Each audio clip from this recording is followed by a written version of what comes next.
So question number 3. We were doing May 2019, variant 11. Question number 3. BVC makes a range of paints. BVC makes a range of paints. ठीक है, paints बनाते हैं. It exports 60% of its products. ठीक है, 60% export करते हैं यानी बाहर बेचते हैं और 40% लोकल मार्केट्स में, जैसे अगर हमारी कंट्री में ये काम करते हैं तो 60% तो बाहर बेच देते हैं, 40% हमारी इनकी लोकल मार्केट्स में. ठीक है. The managing director has been looking at BVC's cash flow forecast shown in table 2.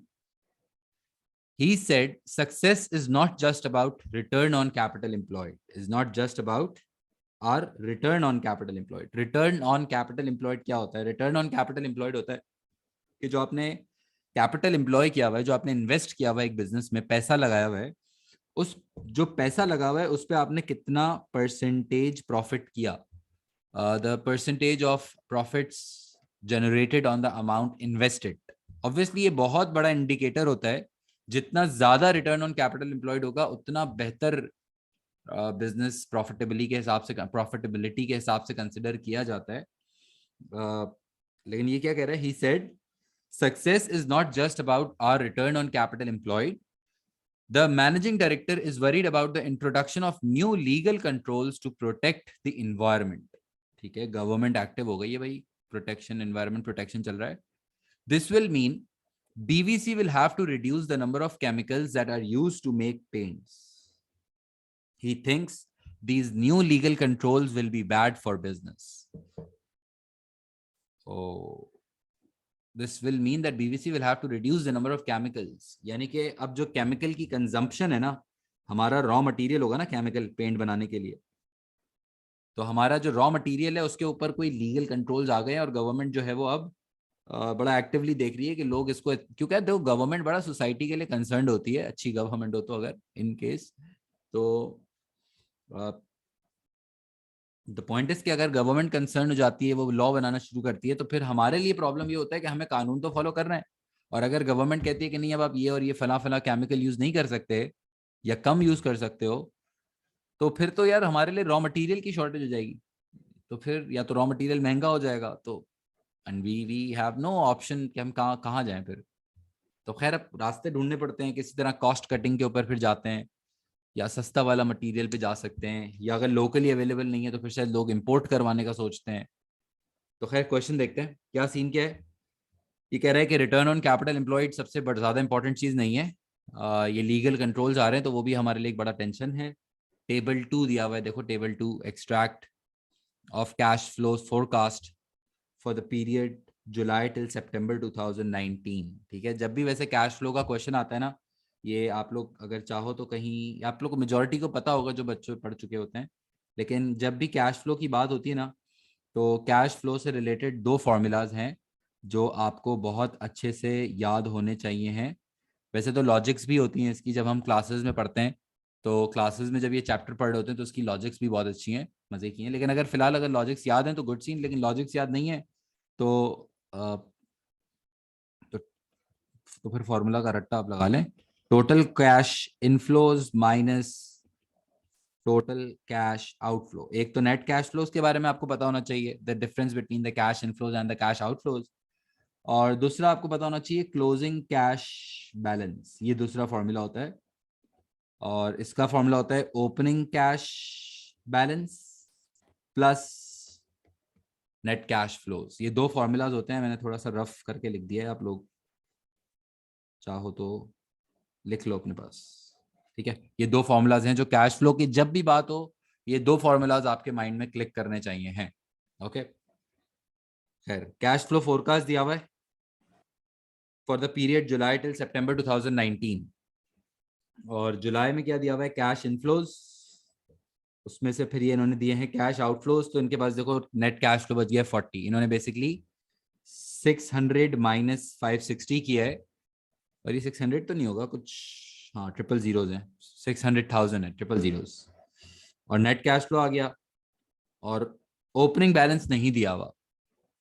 और नेट कैश फ्लो है 40,000 पॉजिटिव और क्लोजिंग है 60,000. अच्छा, तो ओपनिंग बैलेंस क्या आप निकाल सकते हो? ओपनिंग कैश बैलेंस सोचो भाई, अगर इस महीने आपके पास 40,000 रुपये आए हैं, या इसको आप यूं इजी रखता हूँ, चलो अभी कॉन्सेप्ट पे नहीं जाता, रट्टा अगर लगा लें तो फॉर्मूला पता है आपको ना? क्लोज फॉर्मूला क्या होता है मैं बताता हूँ, चलो।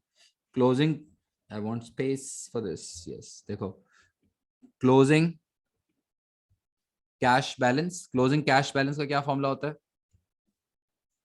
क्लोजिंग कैश बैलेंस का फॉर्मूला होता है opening cash balance plus net cash flows. Okay, अब इस सिचुएशन में ये जो आपके पास के ये दिया हुआ है, टेबल दिया हुआ है, इसमें देखो आपको नेट कैश फ्लोज दिया हुआ है और क्लोजिंग कैश बैलेंस दिया हुआ है, ओपनिंग नहीं दिया हुआ है। तो देखो नेट कैश फ्लोज है 40,000, क्लोजिंग कैश बैलेंस है 60,000। सो क्लोजिंग कितना है? 60,000, ओपनिंग कैश नहीं दिया हुआ और नेट कैश फ्लो से 40,000। तो अगर मुझे एक्स की वैल्यू निकालनी है, ओपनिंग कैश बैलेंस की वैल्यू निकालनी है, तो 40,000 वहां चला जाएगा और यहाँ प्लस है तो माइनस हो जाएगा उधर जाके। तो x is equal to 60,000 minus 40,000 is equal to 20,000। Basically जो ये फॉर्मूला लगाया मैंने, इसके थ्रू ओपनिंग निकालना जरूरी नहीं है, मैं आपको सिर्फ समझा रहा हूँ ताकि, क्योंकि नीचे जाहिर है वो मांगेगा, लेकिन पता होना चाहिए ना कैसे। अच्छा, अगस्त में कुछ भी मिसिंग नहीं है और सितंबर में भी एक वैल्यू मिसिंग है वाई। अच्छा, ये वाई क्या है? Net cash flows. अरे ये तो इजी है, इनफ्लोज हैं 620, आउटफ्लो हैं 580, तो inflow minus outflow is equals to 40,000। सही है, ये तो सिंपल हो गया। और एक तो आपको कैलकुलेशन आनी चाहिए और दूसरी बात ये कि कैश फ्लो फोरकास्ट देख के क्या, देखो सुनना ज्यादा जरूरी होता है। हम पास पेपर कर रहे हैं, लेकिन इस पास पेपर करने का ऑब्जेक्टिव ये होता है कि आपको टॉपिक भी रिवाइज हो जाए और आपको कॉन्सेप्ट भी तो समझ आ जाए ना। तो सुनना भी जरूरी होता है लिखने के साथ साथ। अच्छा, कैश फ्लो फोरकास्ट अगर हम देखें तो जुलाई देखो, जुलाई जुलाई में इनफ्लो है 600, आउटफ्लो है 560। अगस्त में इनफ्लो है 560 एंड आउटफ्लो है 540, एंड देन 620 एंड 580। तो दिस मींस के through out the next 3 months inflow ज्यादा है, इनफ्लो ज्यादा है, आउटफ्लो कम है, जो कि बहुत अच्छी बात है, क्योंकि जितना आपके इनफ्लो ज्यादा होंगे उतना आपका the cash coming into the business would be more, and that's a good sign, right? क्योंकि जितना पैसा आ रहा होगा उतना आपकी लिक्विडिटी पोजीशन या आपकी जो कैश फ्लो पोजीशन या आपकी जो वर्किंग कैपिटल पोजीशन है वो स्ट्रांग होती है। और जितनी आपकी वर्किंग कैपिटल पोजीशन स्ट्रांग रहेगी, जितनी आपकी लिक्विडिटी स्ट्रांग होगी, आप अपने शॉर्ट टर्म जो खर्चे होते हैं, जो शॉर्ट टर्म डेट्स होते हैं, जो सप्लायर्स की पेमेंट्स होती हैं, जो एम्प्लॉयज की पेमेंट्स होती हैं, जो यूटिलिटीज की पेमेंट्स होती हैं, जो भी आपके जो डे टू डे अखराजात होते हैं या रूटीन एक्सपेंडिचर्स होते हैं, वो आप आराम से कवर कर सकते हो। और जितना आपके पास कैश फ्लो पोजीशन स्ट्रांग होगी, उतना आप अपना बिजनेस या अपना वर्किंग कैपिटल अच्छे से मैनेज कर रहे होगे। और पैसा जब आपकी जेब में डे टू डे एक्सपेंसेस के लिए होगा ना, तो आपकी दुकान रुकेगी नहीं, आपका बिजनेस डिस्टर्ब नहीं होगा। आप ये अज्यूम करो कि अगर आपके पास पैसे खत्म हो गए, आपका सप्लायर बोल रहा है यार पैसे दो, और आप बोल रहे नहीं पैसे नहीं है, थोड़ा यार 1 महीने का टाइम दे दो यार, ये कर दो, तो वो फिर टाइम मिल जाएगा, खर्चा शायद लॉन्ग निकाल दोगे आप, लेकिन फिर वो जितना आप काम फंसाओगे, जितना पैसा फंसेगा, एम्प्लॉयज को डिले अगर कर रहे हो, तो एक स्टेज में लॉन्गर रन में आप सोचो ना, फिर वो बिजनेस स्मूथली नहीं चल सकता। सप्लायर भी अगली दफा सोचेगा ना कि यार इसको हम पैसे उधार देते हैं, वो टाइम पे पैसे नहीं देता, या एम्प्लॉय भी सोचेगा यार ये लोग तो टाइम पे सैलरी नहीं देते। तो फिर अल्टीमेटली वो बिजनेस डिस्टर्ब होना शुरू हो जाता है, और फिर वो अल्टीमेटली मोटिवेशन से कनेक्ट हो जाता है, सप्लायर के साथ रिलेशंस खराब हो जाते हैं। तो वो चीजें फिर लॉन्ग टर्म में आपको बड़ा प्रॉब्लम क्रिएट करती हैं। तो इसलिए अच्छी कैश फ्लो पोजीशन या अच्छी लिक्विडिटी पोजीशन को मेंटेन करना बिजनेस के लिए बहुत ज्यादा जरूरी होता है। और इनका अच्छी बात यह है कि थ्रू आउट इनफ्लो और आउटफ्लो अगर मैं कंपेयर कर रहा हूं, तो इनफ्लो और आउटफ्लो में इनफ्लो हमेशा ज्यादा रहा है, और थ्रू आउट अगर मैं क्लोजिंग कैश बैलेंस चेक करूं तो नेगेटिव कभी भी नहीं हुआ है, पॉजिटिव ही रहा है। तो ये और बढ़ता हुआ क्लोजिंग बैलेंस नजर आ रहा है। तो that is a very strong and that is a very good liquidity position for this BVC company। ठीक है। अच्छा, केस क्या था? केस ये था कि हम पेंट प्रोडक्ट्स बना रहे हैं, 60% हम एक्सपोर्ट कर देते हैं, और रिटर्न ऑन कैपिटल एम्प्लॉयड ठीक है, बहुत अच्छी चीज़ है, लेकिन ये कह रहा है कि जो लीगल कंट्रोल्स वगैरह आ रहे हैं वो भी आपको देखने पड़ेंगे, और उसमें केमिकल की कंजम्पशन के ऊपर कुछ लॉ बन रहा है। ठीक है, पार्ट ए देखते हैं। Part A, what is meant by return on capital employed. और ये बात शायद आपको पता है कि रिटर्न ऑन कैपिटल एम्प्लॉयड एक प्रॉफिटेबिलिटी रेशियोज का एक, जैसे प्रॉफिटेबिलिटी रेशियोज होते हैं ना तीन, gross profit margin, net profit margin, return on capital employed, तो जो रिटर्न ऑन कैपिटल एम्प्लॉयड होता है वो प्रॉफिटेबिलिटी रेशियोज में आता है ना। This is one of the profitability ratios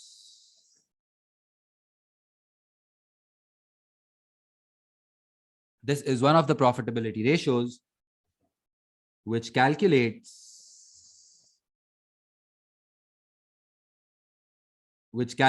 the percentage of profits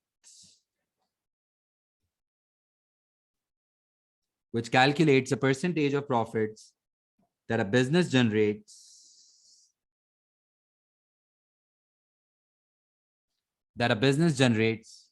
on its capital invested, and the formula is, formula अगर लिख सकते हो तो बेस्ट सीन है, फॉर्मूला लिख दिया करो। इसका फॉर्मूला क्या होता है? Operating profit upon capital employed multiplied by 100।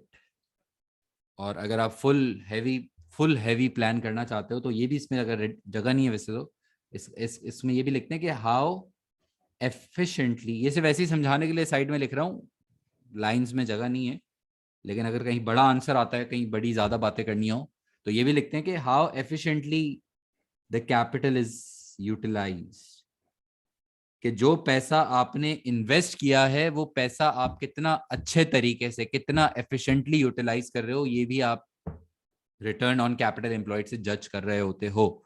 अभी नहीं लिखना, अभी तो ये मैं आपको एक्स्ट्रा बता रहा हूँ, लेकिन इन केस अगर कोई बड़ा आंसर आता है 4 मार्क्स 6 मार्क के ऊपर कोई बात करनी हो, तो उसमें आप ये सेंटेंस भी लिख सकते हो।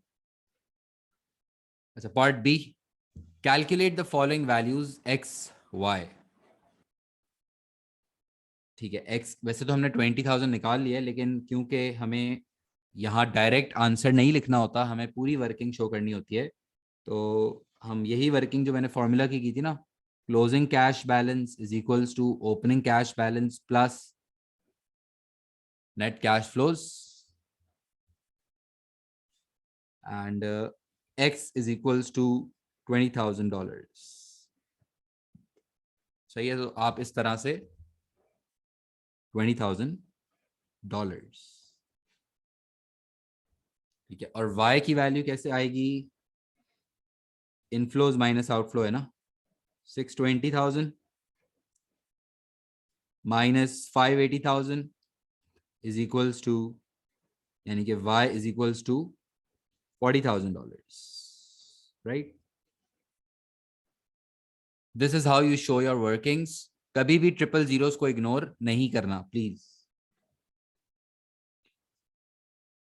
Part C, identify and explain 2 reasons why a cash flow forecast might be important for BVC। अच्छा, कैश फ्लो फोरकास्ट की अब इंपॉर्टेंस पूछ रहा है। कैश फ्लो फोरकास्ट की क्या इंपॉर्टेंस होती है, क्या फायदा होता है कि आप फ्यूचर के कैश इनफ्लोज और फ्यूचर के कैश आउटफ्लोज के बारे में सोच रहे होते हो, तो कैश फ्लो फोरकास्ट की बहुत सारी यूजेस होती हैं। सबसे पहला जो इंपॉर्टेंट यूज है वो ये कि अगर आपको कभी बैंक से लोन चाहिए होता है, या अगर आपको कभी एक्सपेंशन करनी होती है और पैसों की जरूरत पड़ती है, तो आपका जो ये कैश फ्लो फोरकास्ट होता है ना, ये बैंक को या जो भी इन्वेस्टर्स होते हैं उसको आप दिखाते हो, उसको आप पिच करते हो कि देखो यार, ये हमारा फोरकास्ट है और हम आपके पैसे से क्या क्या करेंगे। तो जनरली कैश फ्लो फोरकास्ट आपको फाइनेंस रेज करने में बहुत हेल्प कर सकता है। सेकंड ये कि अगर आपके आने वाले वक्त में कोई कैश फ्लो शॉर्टेज आने वाली है, जैसे अगर आपका कभी नजर आ रहा है कि यार आगे आने वाले किसी महीने में मेरे इतना कैश शॉर्ट होगा, या आपको पहले से ही पता चल गया है, ऑब्वियसली आप फोरकास्टिंग एग्जैक्ट तो नहीं कर सकते, 100% एक्यूरेट नहीं हो सकती, ह्यूमन एरर के चांसेस हमेशा रहेंगे, लेकिन स्टिल आप जब अपने एक्सपीरियंस के बाद, जैसे मैं भी अगर अपने अगले आने वाले 2-3 महीनों की फोरकास्टिंग करूं तो आई कैन प्लान, मुझे पता है कि अगले 2-3 महीने में मेरे साथ क्या पैसे आने, क्या एवरीवन नोज इट, थोड़ा बहुत अप्स एंड डाउन होंगे, लेकिन एक्सपीरियंस के बाद आपको पता चलता है कि यार क्या चीज कब पैसे कहाँ से कितने आने। तो अगर किसी महीने में आपको नजर आ रहा है आगे कि यार इस फला महीने में मुझे कुछ पैसों की कमी पड़ेगी या शॉर्टेज होगी, तो आप पहले से ही उसकी प्लानिंग करते हो। अगर मुझे लेट्स से 4 महीने के बाद कोई XYZ अमाउंट की शॉर्टेज आएगी, तो मैं अभी से ही उसके लिए पैसे साइड में कर दूंगा, या अभी से ही मैं बैंक को कांटेक्ट करके बता दूंगा कि यार मुझे ना इस महीने में इतने पैसे की जरूरत पड़ेगी, तो शायद हो सकता है मैं आपसे ओवरड्राफ्ट लूं। पहले से ही आप अरेंजमेंट कर लेते हो, तो फिर वो उस महीने में जिसमें मसला आना था, आप पहले से ही प्लान करके बैठे हो, तो फिर ऑब्वियसली वो जो उस महीने में प्रॉब्लम आना था आपने उसको पहले से ही काउंटर कर दिया। समझ आया? Reason one, cash flow forecast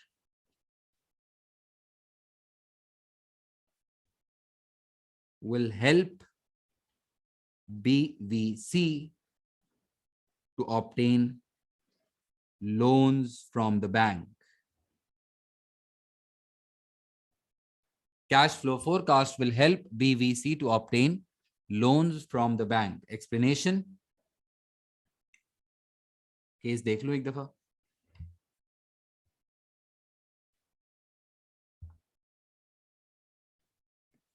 If BVC plans to expand the paint production,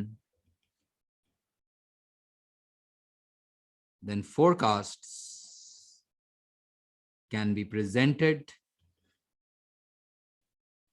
to investors to improve their, to take loans and improve their financial position,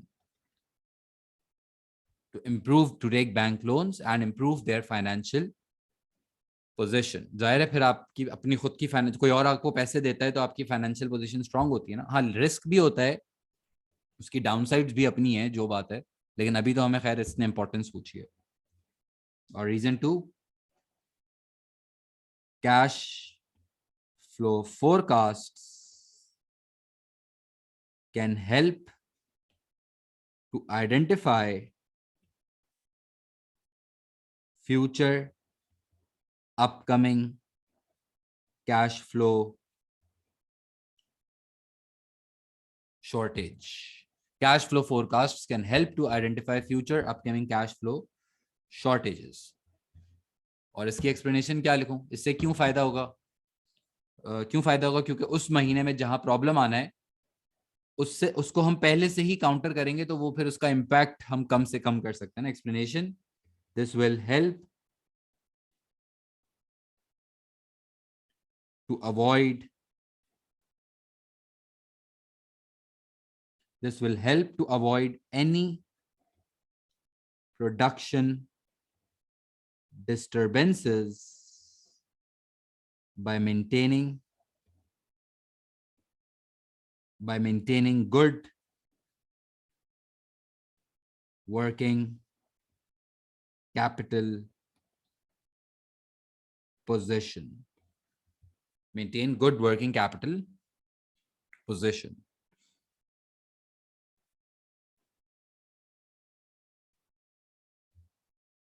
This is tough. This is not easy, I know. लेकिन एक दफा आप 2 दफा लिख लोगे, read कर लोगे, तो फिर ये आपको चीजें अच्छी लगेंगी। अच्छी तो नहीं, अच्छी तो फिर भी नहीं लगेंगी, लेकिन करना तो पड़ेगा, समझ आ जाएगा। लेकिन सही है, अच्छी चीज है वैसे यार, एक दफा समझ आ जाए ना तो अच्छी भी चीज है, लेकिन थोड़ा सा ये लिखना मुश्किल होता है। अच्छा, part D, identify and explain 2 possible problems for BVC when exporting its products. 2 possible problems for BVC when exporting its products. Export करते हुए क्या problems आते हैं? डेफिनेटली बड़े इजी नहीं होता एक्सपोर्ट अगर आप करने जाते हो, तो एक्सपोर्ट के लिए अब कुछ बच्चे होते हैं जो बहुत बड़ा ब्लंडर करते हैं, बहुत बड़ा ब्लंडर करते हैं। इसमें लिखते हैं टैरिफ्स, कोटाज, ये जो ड्यूटीज होती हैं। भाई ये टैरिफ्स और कोटाज एक्सपोर्ट पे नहीं होते, इंपोर्ट पे होते हैं। इंपोर्ट आप करवाते हो किसी से, कोई बाहर से चीज मंगवाते हो तो उस पर टैरिफ। आप अगर एक्सपोर्ट कर रहे होते हो तो वो उस पर टैक्स थोड़ी लग, मतलब गवर्नमेंट को तो पसंद है भाई आप एक्सपोर्ट करते हो तो, क्योंकि मुल्क आपका कंट्री फॉरेन एक्सचेंज या रिजर्व्स कमा रहा होता है एक्सपोर्ट से। तो उस पर ड्यूटीज एंड वो नहीं होता, ड्यूटीज और टैरिफ तो इम्पोर्ट्स पे होते हैं। जब आप कोई चीज बाहर से खरीदते हो तो गवर्नमेंट को वो नहीं पसंद, तो उसको फिर रोकने के लिए, रिस्ट्रिक्ट करने के लिए बैरियर्स आते हैं, जो टैरिफ्स एंड कोटाज एंड वो सारे आपने पढ़े ना, ट्रेड बैरियर्स। लेकिन एक्सपोर्ट करते हुए क्या प्रॉब्लम्स आते हैं? एक्सपोर्ट करते हुए एक तो सबसे बड़ा आता है डिलीवरी का प्रॉब्लम आता है, कि आप जब किसी को एक्सपोर्ट करते हो तो स्टॉक आप यहाँ से उठा के जब वहां बेचने के अरेंजमेंट्स करते हो, डिलीवरी उसके फिर कॉस्ट भी लगती है, उसमें ख़राब होने के चांसेस भी होते हैं, उसमें टाइम भी लगता है, उसमें अक्सर पेमेंट्स के मसले आते हैं कि पेमेंट का आना जाना, उसमें अक्सर स्कैम्स हो जाते हैं। स्कैम्स तो खैर मुश्किल वर्ड हो जाएगा, लेकिन पेमेंट के वक्त अक्सर फिर ऐसा होता है कि पेमेंट रिसीव नहीं हुई, पेमेंट आई गई, ये वाले मसले होते हैं। फिर एक बड़ा प्रॉब्लम होता है एक्सचेंज रेट्स का। ये बड़ा टेंशन होता है, क्योंकि जब आप एक्सपोर्ट मार्केट पे जाते हो, जब आप किसी और मुल्क में बेचने की कोशिश करते हो, तो आपको उनकी करेंसी और अपनी करेंसी की जो फ्लक्चुएशंस हैं, जो एक्सचेंज रेट फ्लक्चुएशंस हैं, उसको बड़ा केटर करना पड़ता है। क्योंकि कुछ भी इंपोर्ट एक्सपोर्ट आप कर रहे हो लेट से, और उसमें आपको रेट कुछ मिल रहा है, और फिर वहां पे गए तो जैसे 2 दिन के बाद रेट रेट तो हर महीने चेंज, हर हर रोज चेंज हो जाता है, इनफैक्ट हर मिनट चेंज हो रहा होता है। तो उसमें अगर बहुत ज्यादा एक्सचेंज रेट की फ्लक्चुएशंस होंगी तो फिर प्लानिंग बहुत मुश्किल हो जाती है, कि हम उसको जिस रेट पे बेच रहे हैं, पता चला बाद में करेंसी हमारी डेप्रिशिएट हो गई, अब हम, या अजीब, मतलब उतनी वैल्यू रिसीव नहीं हुई जितनी हमने सोचा था। तो ये एक्सचेंज रेट के भी चैलेंजेस आपको एक्सपोर्ट मार्केट में तंग कर सकते हैं, and definitely there can be so many more problems, competition can be a problem. Export market में जाओगे तो कंपटीशन एक बड़ा चैलेंज है, क्योंकि आपको इंटरनेशनल कंपेटिटर से compete करना पड़ता है, और आपको उस लेवल का प्रोडक्ट देना पड़ता है जो आपके कंपेटिटर से बेहतर और अच्छे रेट्स में हो। क्योंकि तभी कोई बाहर से बंदा मंगवाएगा ना, वरना तो वो लोकली खरीद लेगा। दूसरे मुल्क से मंगवाने का मकसद ये है कि बहुत ही हाई क्वालिटी और बहुत ही कोई ऐसी चीज है जो उनके खुद के मुल्क में नहीं मिल रही, ऑब्वियसली, तभी वो आपके कंट्री से खरीदने का सोच रहा है। तो आपका प्रोडक्ट इतना अच्छा होना चाहिए और ऐसा इस रेट पे होना चाहिए कि दुनिया से लोग बोले कि हमें आपका प्रोडक्ट खरीदना है। तो it's not easy to maintain that standard. सही है। अच्छा, problem 1, exchange rates, exchange rate fluctuations, exchange rate fluctuations can be a major problem.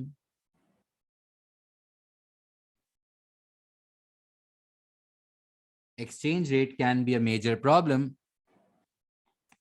when exporting paints.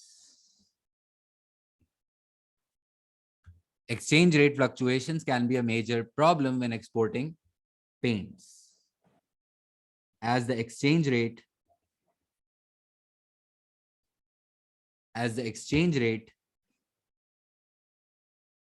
depreciates or appreciates,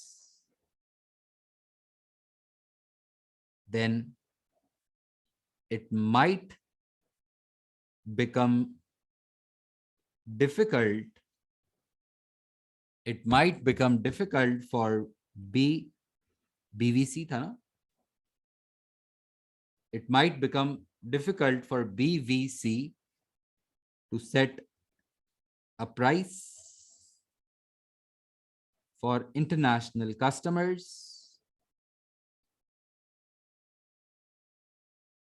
and it might also become difficult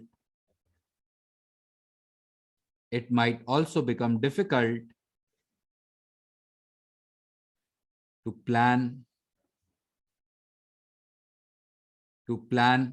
the future cash flows,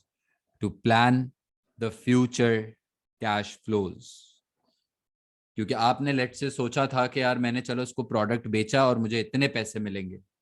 जैसे आपने सोचा है, अगर सुन रहे हो ना तो आप, बहुत टेक्निकल है लेकिन समझ आएगा, कि अगर आप लेट से आपने जून में कोई प्रोडक्ट बेचा, एक्सपोर्ट किया, और आपको उसके पैसे सितंबर में मिलने हैं, आपने सोचा कि 620,000 मिलेंगे, 620,000, तो आपने जून में बेचा और आपने जुलाई सितंबर का सोचा है कितने मिलेंगे। यार बीच में 2-3 महीने में तो एक्सचेंज रेट कुछ का कुछ भी हो सकता है। डॉलर तो अभी हम देखते हैं कहाँ से हमारा करेंसी से क्या हो रहा है जी, कभी प्लस माइनस क्या होता है।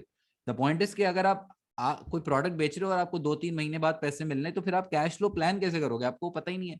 आपने सोचा था 620,000 रिसीव होंगे, पता चला वो 510 और 610 हो गए, 600 हो गए, 650 हो गए। वेरिएशन हो जाएंगी ना अगर एक्सचेंज रेट में ही चेंज आ गया तो। एक्सपोर्ट्स की बात कर रहा हूँ। तो खैर कैश फ्लोज को प्लान करना बड़ा मुश्किल हो जाता है। और दूसरा point, competition will be another problem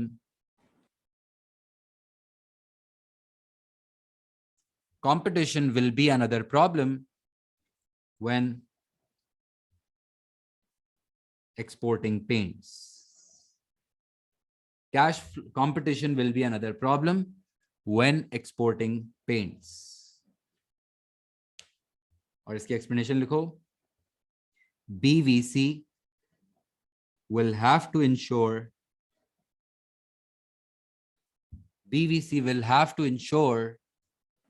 that their paints are of very high quality standards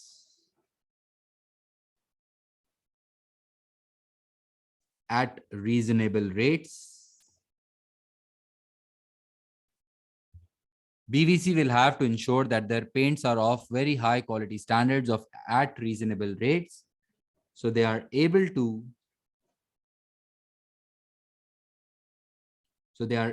differentiate themselves.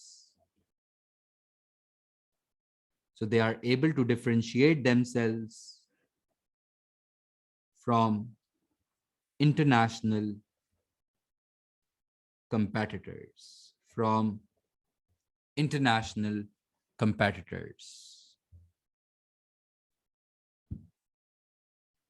सही है, which is not easy and that's a major problem, जिससे आपको फिर अपने मटेरियल की क्वालिटी, और अगर आप सोचो तो अभी कानून भी चेंज हो रहा था, केमिकल कंजम्पशन के ऊपर कुछ बातें चल रही थी।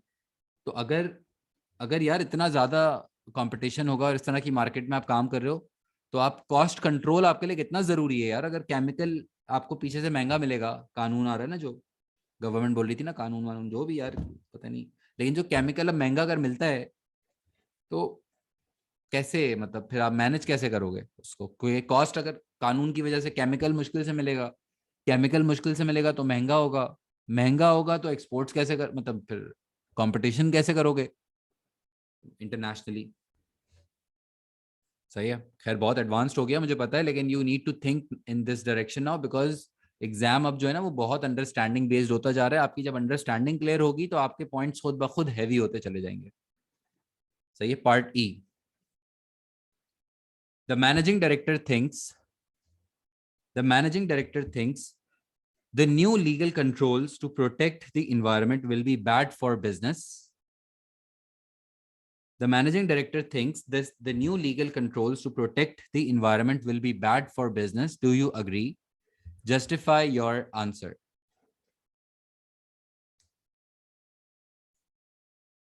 So the managing director thinks the new legal controls to protect the environment will be bad for business. Justify your answer.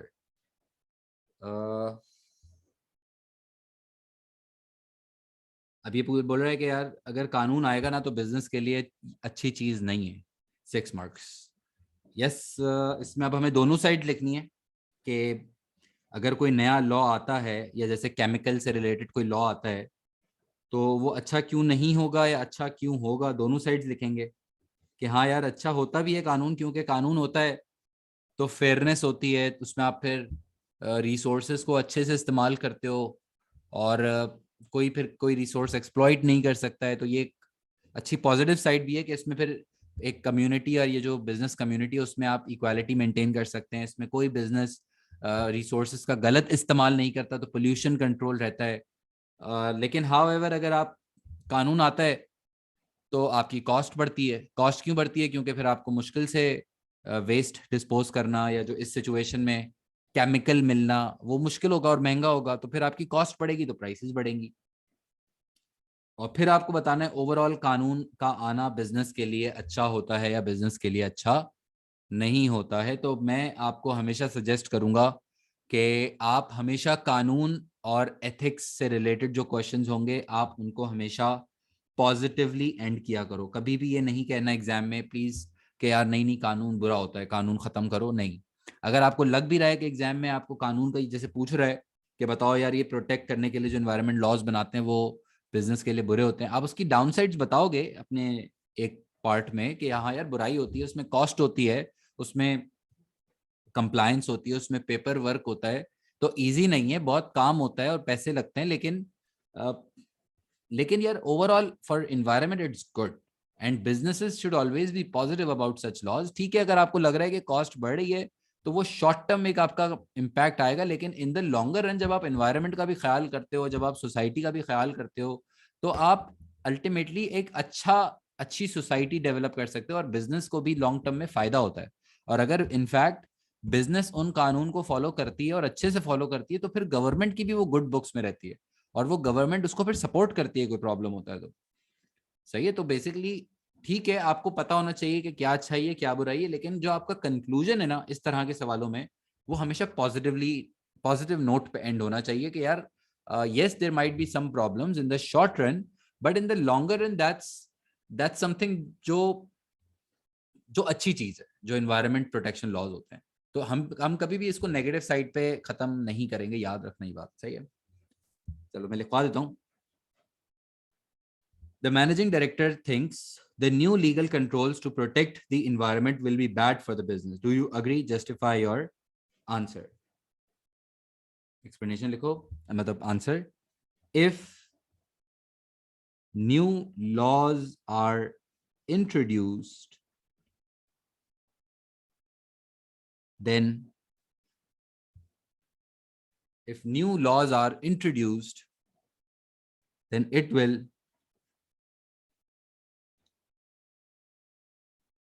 help a country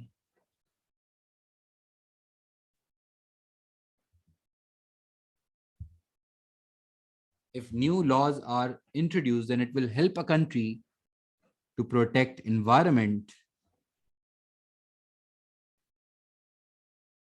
but environment, and it will ensure that all businesses in the country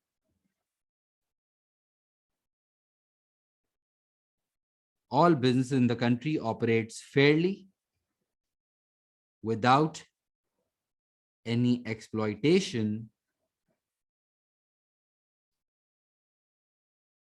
and this creates equality and fairness in the country. However, if the chemical consumption however if the chemical consumption is limited by law, then the paint production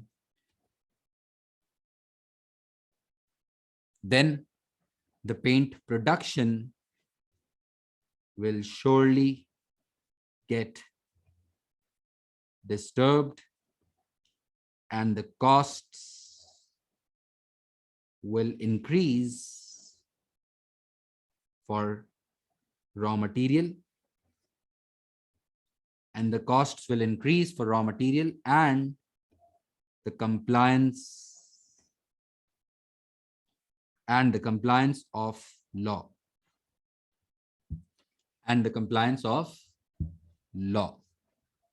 cost बढ़ जाएगी ना। this can make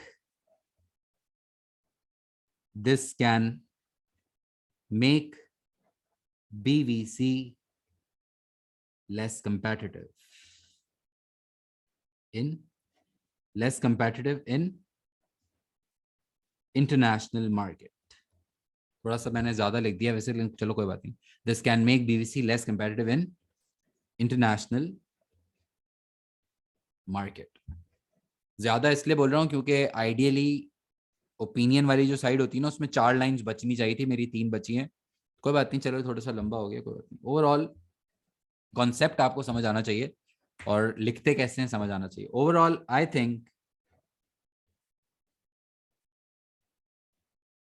in the short run,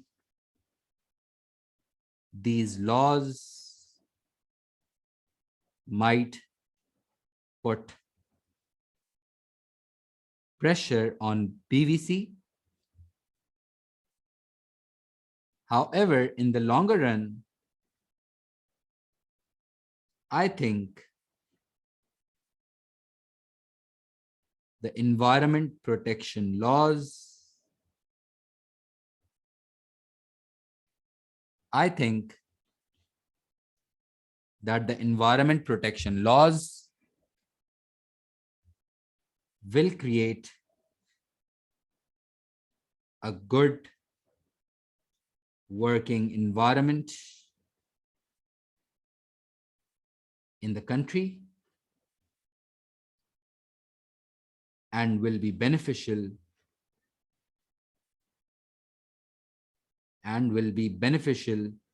for businesses